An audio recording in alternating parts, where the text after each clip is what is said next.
Good morning and welcome to Gulfstream today. Brian Nato with you as we overlook a fast main track. We've got the Tapeta. We are off the turf, unfortunately, and happy to bring in Samantha Perry, who is, you mentioned, been behind the camera here, but in front of it for the first time on the set here. Yeah, it's really fun. Dennis is who the set cameraman is, and we spent a lot of Oh, days don't out talk to here. him by name.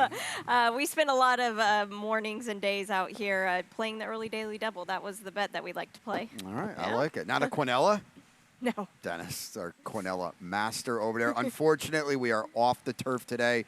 As Ronnie and I alluded to yesterday, we got a lot of rain early yesterday morning, and we're still suffering the ill effects. As you can see, though, a fast main track. We've got the Tapeta. For the most part, the card held together today. Unfortunately, we had, as Ronnie likes to say, a situation. Well, not unfortunately for one person out there. Somebody hit the rainbow yesterday for big payout, 358, I believe. So I golf clap to whoever was out there, and they didn't have to. I'm assuming now one person had 6 live singles in a 7-horse finale yesterday, and there was no sweating at all. So what that means is we'll start anew today in the Rainbow Six. The pools have been very, very big. Ronnie will be with us a little bit later on. He's still recovering from the holiday party, I think, so he'll be in race 4. He's got a ticket. We'll go over it, but we'll start with the opener here, and I have a ticket in the early pick 5. We reworked this a little bit as we're off the turf in race 1, so a $4.50 ticket blew all the way up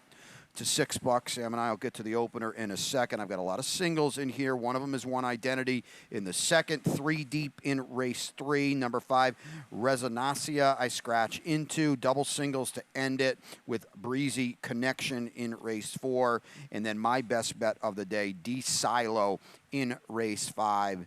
$6 to start it off. These pools have been huge, $200,000-$300,000 in the early pick 5s, so get involved. Sam, we are off the turf here in the opener, so we'll stretch out to a mile 70 here. These are maiden fillies, 2-year-olds, maiden claimers, excuse me. The tag is 25,000. I see you land with number 4, Artifact. Did you have this one on top the whole way? I did, yes. Artifact coming from the Antonio Sano barn. He's not afraid to run a horse back quick and run a horse back often. This is a horse that they didn't really get greedy with here. They started him off for the they started her off, pardon me, for the $35,000 level, and now she's in for this $25,000. Irad Ortiz Jr. gets the mount here, which I think is a key rider switch for this horse today. I didn't really change my picks much at all, actually, because a lot of these horses, the good part about this race, a lot of these horses had Tapeta form anyway. Exactly. I always had Cloud Storage on top. Mark Cassie, Tyler Gaffalione is here. Tyler back winning races to Dennis's joy over there. The stretch out, I think, works for this horse. I would think this Daughter of Cloud Computing, of course, won the Preakness, should be involved throughout. You've got you've got the 8. We both have some interest in the 8. Influentialus.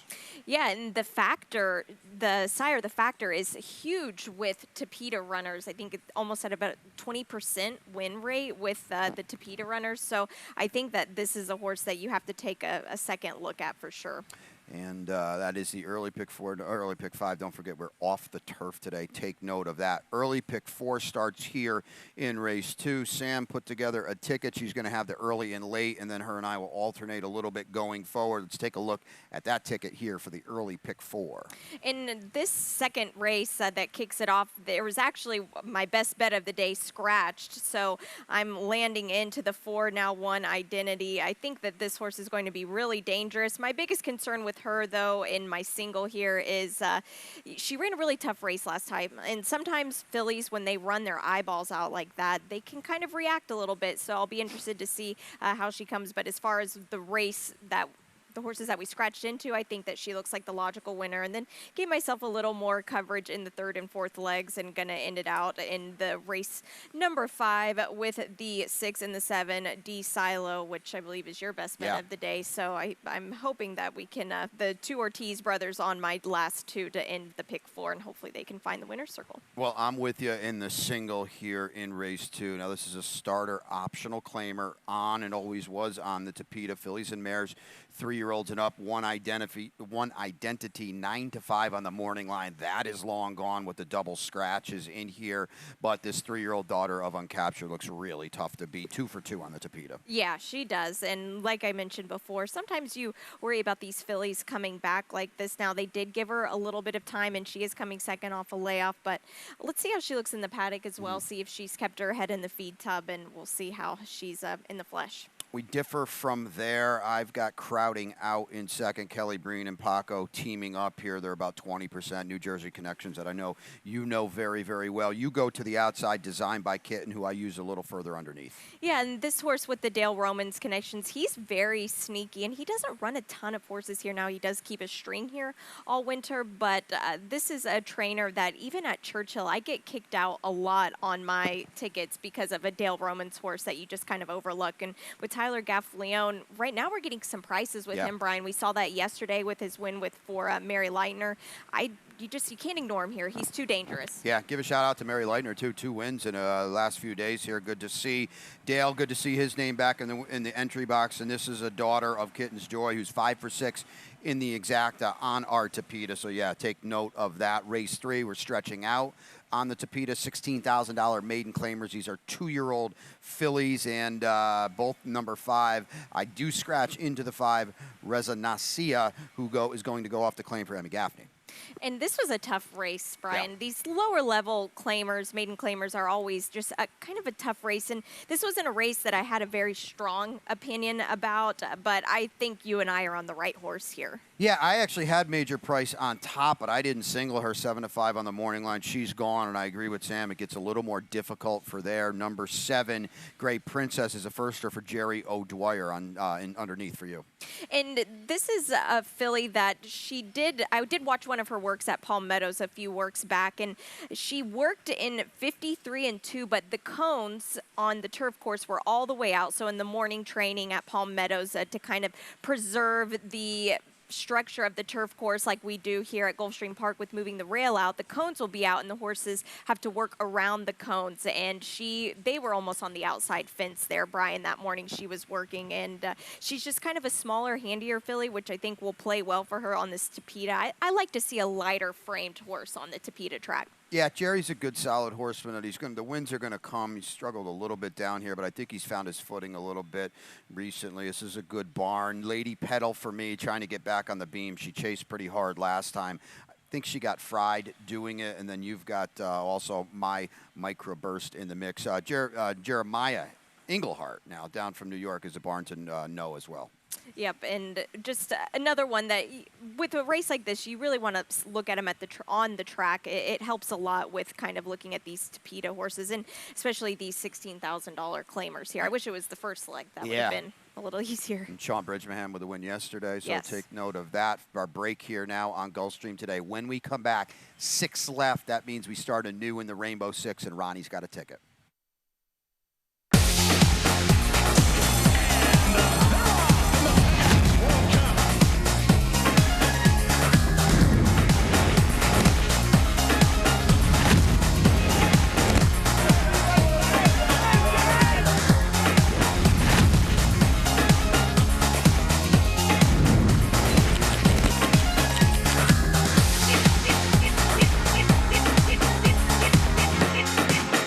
For one. Oh, baby, baby, come on.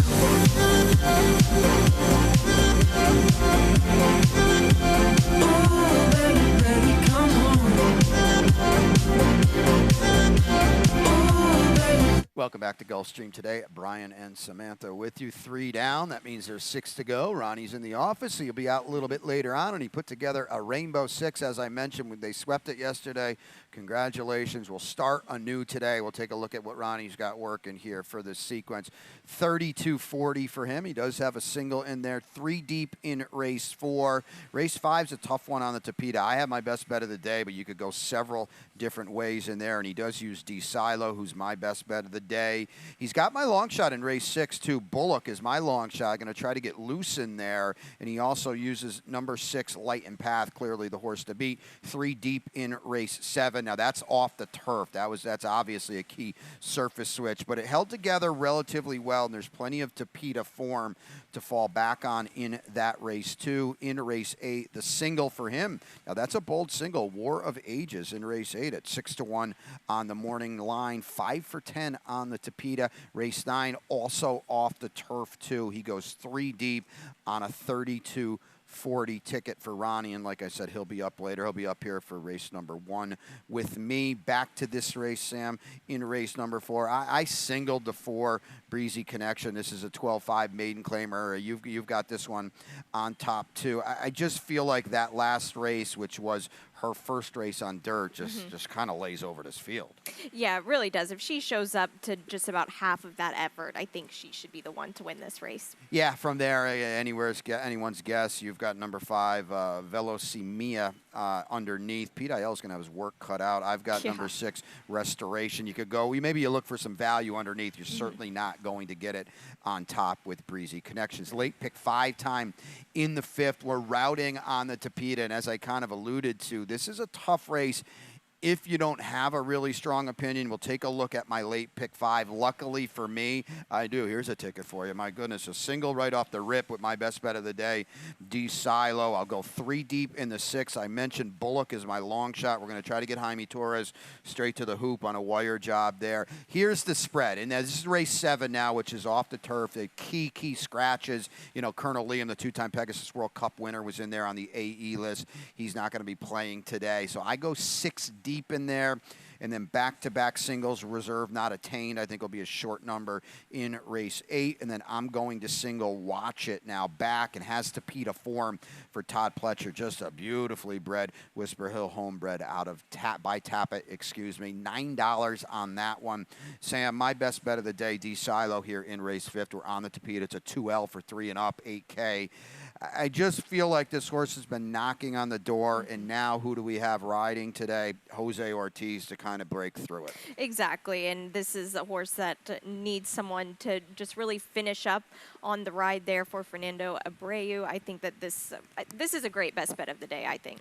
Yeah, because this is a type of race where, you can use 5 or 6 different horses here, and sometimes the betting public, the first leg of a horizontal sequence, the betting public doesn't like to single. I always feel that if you have one, if it works out that way, you can get a big edge there doing so. Yeah. King Alfredo underneath for you, facing winners for the first time.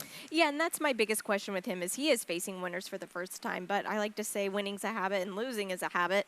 I'm hoping that this horse can continue on with the winning ways. Jose D'Angelo and Irad Ortiz in the irons here, and I just expect these connections to be very live. If we can get 5-1, I might be all over this. Let's take a look at a replay. I should have keyed it up at the start with Poetic Code, who beat D. Silo, and also we got Double Blessing in here. D. Silo's a 4, Poetic Code's the 8, Double Blessing's a 6. Thank you, Bob. And as Sam just kind of alluded to, well, here's old Poetic Code at 1 for 25 with 15 slices underneath. He did win 3 back. Everybody kind of gets it done eventually. He did it. I felt like D. Silo, I know he's going to finish 3rd in here. Poetic Code's going to be 2nd. Dunnigan is the 6-5 winner this day. I just felt, for my money, D. Silo ran the best race in here because he's the one that was mixing it up early and often. He's going at it with Dunnigan, who wins this race at 6-5, and Poetic Code kind of doing what he does. Pit reaps the rewards and picks up the pieces. He does, and he's just a bit of an even-paced horse here. It's not so much that he was really accelerating the last 1/8 of that race we just saw. It was more that the other two were just kind of losing a little bit of ground. So I agree. I think being on the Tapeta, more forwardly placed, is where you want to be to have a better shot, and D. Silo definitely has that ability. Yeah, so hopefully he can turn the tables here again, as I mentioned, with the jock change to Jose Ortiz. I think it's very, very significant. We'll kick off the late pick 4 here in race 6. As I mentioned, Sam put a ticket together, $25,000 maiden claimer for the 2-year-old fillies. Walk us through it. Yeah, and this is a very tough sequence. By the way, I love your pick 5 ticket. I'm all for singling in the first leg. I love to get that over with. And as far as tickets go, whenever I'm putting them together, I want to know who you really love by looking at your ticket. And you, Brian, you're fantastic at that. Yeah, I mean, I just feel like you have to have singles, or they just blow up a little bit too much. I see you took race 8 off. Ronnie would give you heck for that. I didn't feel like handicapping. I've done that myself. I'm joking. Use it all ball there, but that's a race that you could get some chaos in. You could. Yeah, and so here's the single. You start us off with Light and Path, who I think 9 to 5 on the morning line. That is long gone with a couple scratches, including Yes. Musical Journey. Every bit the horse to beat. Yeah, it is. And I think that this horse, just due to the connections, West Coast, a young sire here, has 2 synthetic winners. Small sample size, Yep. of course. But I think the biggest key with this horse, though, today is she needs to be closer and more in the mix of things. I think this second off a layoff is going to play more to her advantage, and hopefully she can be a little more forwardly placed. Yeah, we'll show you the graphic later. You're not going to win Tapeta sprints for the most part, trying to come from out the back, and that's what Exactly. she did, and she needs to be closer. I think Edgar Zayas will do it. Speaking Yeah. of being closer, Bullock, my long shot play on the card, 12's on the morning line. That's unfortunately gone too, but we should still get a decent number. Yeah. Is going to go straight to the point here. I don't think there's any doubt for Jaime Torres, who's been a very impressive 7-pound apprentice, and he's using his speed. He's using the weight break that he gets. I'm going to try to wire the field.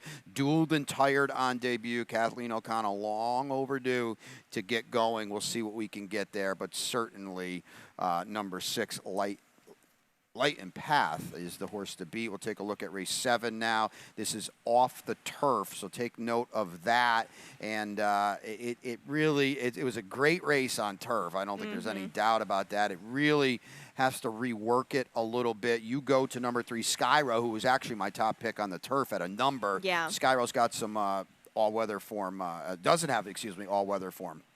Yeah, and this horse, when you go back and watch his replay at Keeneland, he broke from the 1 post position, which I don't typically like. But then whenever I watched the replay and saw just how good of a position jockey James Graham put him in and just sat on the heels of the winner the whole race. The winner just wired the field just easy under Luis Saez, just broke from the 13 hole and got all the way over. I think that this horse has the ability to get there here. Obviously, turf is still, not turf, pardon me. Tapeta is still a little bit of a question. Verrazano's 15% on Tapeta, so I don't think, I think that's all right for this one. It's a big Yeah, that's sample solid. size. Yeah. No doubt about it. And we always like to think if you can run well on turf, you can carry it over to Tapeta. Hot-blooded, we don't have to worry about that because he's run very, very well on Tapeta. He was Exactly. a good second last time. I thought he had a little bit of a trip. Miguel Vasquez is here, so I think he's a major player as well. Outside to the 11 and 12, Max KO. I'll let you talk about that one. He's another one with some Tapeta form. And he's had some time since his last race. That track at Kentucky Downs over the summer took a lot of rain. They had to cancel, I think, maybe 2 days of racing there. And that's a tough track to win on just in general. I like that the Saffie Joseph barn has kind of given him a little bit of time to just get his feet under himself, just working consistently at Palm Meadows. A little breeze here on December 10th, just going 3/8 and 37, just a little bit of a tune-up here, which I think will kind of get his head in the game. And he loves this track here. You just can't knock a 6-year-old like this who knows how to find the winner's circle, or at least a piece of it. Late double time in race 8. We were always on Tapeta for this one. It's a starter optional claimer. These are 3-year-olds and up. I'll let you talk about, you got Ronnie's top pick, War of Ages on top, who was his single at 6-1 on the morning line. This is a filly that she's so tactable, which I like. She can be in front if she needs to be. She can sit off horses if she needs to be. I think that having this 7 post position is going to be very nice for her because she can see how the race is going to play out in front of her a little bit. My biggest concern with her, though, is the spacing between the races. This filly has ran quite a bit over the last month, and her last race was on December 1st, so she's coming back a little bit quick for my liking, but I think maybe in a field, in my eyes, where a lot of these horses are on the same playing field for this race. That's why I hit the all button in it, because I feel like any of them have a shot here. They all run kind of similar form figure numbers, and I'm going to side with Ronnie on this one. Getting 12 pounds as a 3-year-old filly from some guys in here, too. Yes. And that's a pretty big weight break. Along with what Sam said, single or use them all, I went with the single, Reserve Not Attained, who I think is clearly the horse to beat. You look at the Tapeta race, 2 back for Murat Sankal was a really big second at 2-5. I will say that. Didn't get it done at 2-5. No. So, but clearly the horse to beat. If you need the single, that might be it. But again, you spread and you get some prices. Yes. We'll wrap it up in the finale off the turf, unfortunately. But the beauty of the Tapeta, we still have some solid form in here in this maiden special weight. We both went with Watch It, who I'm sure you'll be interested in seeing how she appears in the paddock. We haven't seen her since March. Yeah, it'll be really fun to see her. The Whisper Hill Farms, they've just done an incredible job with their breeding program, everything they bring into the paddock. You can just really see them shine, quite literally, too. They do shine in the paddock under the Todd Pletcher care. So it'll be really fun to see this filly. Hopefully she can get back to that form because she did show some interest earlier in the year. Just wasn't enough to get it. I like that they've given her some time to mature now. Double Cosmo Girl is down inside with solid Tapeta form. A lot of these horses are turf horses. She's going to be a square price, so don't sleep on her either.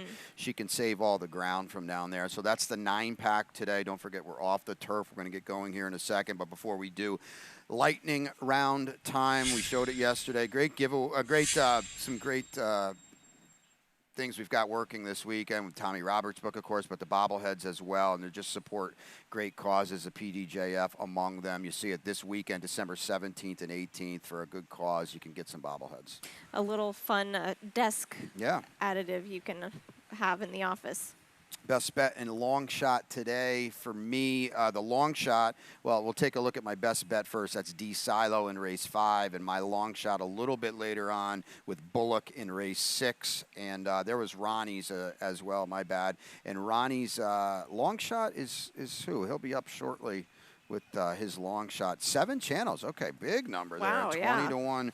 In race 2. So we'll take a look at that coming up. And then, of course, the Friday feature is hopefully we're going to be on the turf. We expect it. The weather here is beautiful. This is Tall Girl getting it done for Christophe Clement and Mike Dubb as well. Boy, those famous pink and yellow silks that we know so well. Irad is here. Looked good winning. This is at the actual Aqueduct, not the Belmont at Aqueduct, the actual Aqueduct there. So that is tomorrow's feature. We see it there. Did I miss one in the lightning round? What is the boom? Did I miss that? Is that the rainbow? Because somebody did sweep it yesterday for 350. I guess we're going right by the boom. Well, whoever it is, 358 in the rainbow. We clap for you. And last but not least, sadly, we lost Angel Penna Jr. We're going to have a memorial for him on Saturday. Just a great horseman, turf through and through. There you see it there. 74 years old, a top turf trainer, trained a couple champions. There's going to be a memorial on Saturday, so take note of that. That's going to wrap it. We'll send it straight up to Pete for some scratches and changes. Sam will be with us all day. Obviously, we'll have her in the paddock later. Ronnie will be here for the opener. Best of luck today.